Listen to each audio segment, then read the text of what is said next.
खबर हो सच्ची, जहां आवाज हो बेबाक, जहां हर खबर पहुंचे से पहले वहां नाम सिर्फ एक, सिटी स्टार न्यूज। सच की आवाज, जनता का भरोसा, सिटी स्टार न्यूज। दाहोद में भूमि अधिग्रहण को लेकर जिला कलेक्टर की अहम बैठक। दाहोद जिला कलेक्टर कार्यालय स्थित छापरी सेवा सदन के सभाखंड में भूमि अधिग्रहण को लेकर महत्वपूर्ण बैठक आयोजित की गई। बैठक में झालोद एवं गोविंद गुरु लींबड़ी क्षेत्र के प्रभावित किसान उपस्थित रहे। दिल्ली मुंबई कॉरिडोर हाईवे के 14 गांवों, डोमेस्टिक एयरपोर्ट, GIDC और नई रेलवे लाइन समेत कुल 5 परियोजनाओं से प्रभावित किसानों की समस्याओं को लेकर जिला प्रशासन ने चर्चा की। जिला कलेक्टर एवं संबंधित सभी अधिकारी बैठक में मौजूद रहे। किसानों ने अपनी मूलभूत सुविधाओं और लंबित समस्याओं से अधिकारियों को अवगत कराया। जिला प्रशासन की ओर से किसानों की समस्याओं का जल्द से जल्द समाधान करने का आश्वासन दिया गया। रिपोर्ट रमेश संघाड़ा। વિરોધ માટે અને સંકલન માટે કલેક્ટર સાહેબની અધ્યક્ષતામાં આગેવાનો ઉપસ્થિત રહ્યા. એમાં આજરોજ કોરિડોર વિશે ચર્ચા કરી અને જે પડતી મુશ્કેલીઓ અને જે બાકીના કામ કરવાના છે તે કરવા માટે કલેક્ટર સાહેબે ખાતરી આપી છે. તેમજ GIDC એના પણ સ્થળ બદલાય એના માટે ચર્ચા કરવામાં આવી. તેમજ દહેગામથી પાંચવાડા રોડ એના માટે પણ લોકોએ ચર્ચા કરી છે અને શારદા ગામે જે એરપોર્ટ પણ છે એના માટે પણ ચર્ચા કરવામાં આવી છે અને એરપોર્ટ ત્યાં જે ખરેખર જંગલની જમીનની વાત કરે છે, સરકારી જમીનની વાત કરે છે, પણ જે તે વખતે 4190 હેક્ટરની વાત કરતા હતા અને આજે 251 હેક્ટરની વાત કરે છે. તો ખરેખર આ જમીન અને લોકેશન અમને ખાતરી આપે અને ત્યાંથી એરપોર્ટ ઘટી જાય એવી અમે આપ સર્વે રજૂ કરી છે.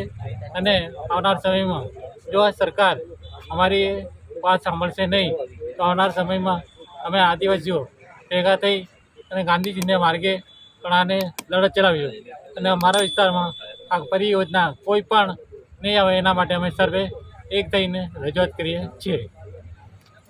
જિલ્લા કલેક્ટર શ્રી સાહેબ સાથે જે અમારી મીટિંગ થઈ એમાં જે 14 ગામના અસરગ્રસ્ત લોકો જે કોરિડોરમાં જે મૂળ પાયાની સુવિધાઓ જે દુર્લભ થઈ ગઈ હતી અને વારંવાર રજૂઆત કરવા છતાં આ તંત્ર અને આ સરકારે લોકોની વાત સાંભળી ન હતી.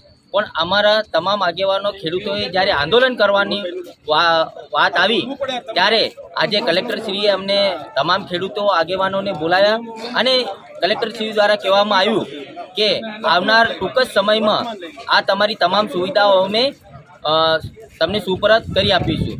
સાથે જ બીજો એક મુદ્દો હતો અમારો એરપોર્ટનો, જેમાં અમારા ખેડૂત આગેવાનો દ્વારા રજૂઆત કરવામાં આવી હતી કે જે એરપોર્ટમાં જે જમીન સંપાદન થઈ એ સરકારી પડતર જ માત્ર થઈ, પણ ખેડૂતોની જે પોતાની જે સર્વે નંબરો હતા એમાં પણ સંપાદન થયું હતું. આજે માનનીય કલેક્ટરશ્રીએ અમને આશ્વાસન આપ્યું છે કે એરપોર્ટની જમીન જે જશે એ માત્ર સરકારી પડતર જ જશે, કોઈ પણનો સર્વે નંબર લેવામાં આવશે નહીં.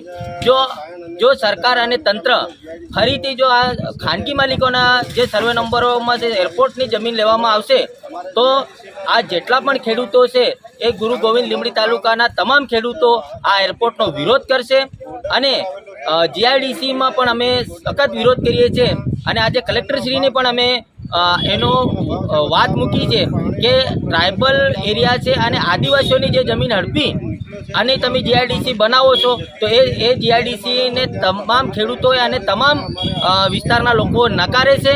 આ GIDCનો અમે સખત વિરોધ કરીએ છીએ. એટલા માટે આ GIDCનું સ્થળ પણ બદલવામાં આવે અને તમામ વાતો કલેક્ટરશ્રીએ અમને આશ્વાસન આપ્યું છે કે આ રજૂઆત અમે ઉપર સુધી મોકલીશું અને ખેડૂતો પ્રત્યે આક્રોશ છે કે GIDC અને એરપોર્ટ એ કોઈપણ સંજોગોમાં ખાનગી માલિકાના જમીનોમાં બનવા દઈએ નહીં.